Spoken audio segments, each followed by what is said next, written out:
वाह क्या सीन है। जवानी तेरी रुको जरा। वाकई में आपकी जवानी आफत है। ये दोनों गुलगुला आप जो छुपा के रखती हैं, थोड़ा दिखाती हैं, हम लोग को खड़ा करवाती हैं और फिर खड़ा करवा के डॉन जो करवा देती हैं, ये बहुत नाइंसाफी है। इसमें आपका जवानी आफत है, आफत। यही नहीं, अभी और सुनिए।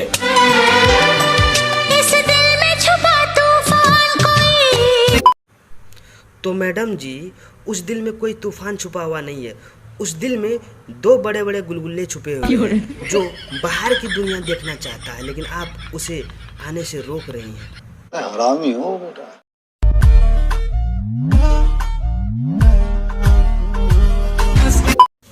हमें लगता है कि ये सोफिया अंसारी की छोटी बहन है।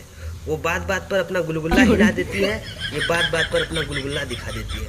तो दोनों का कैटेगरी मैच कर रहा है।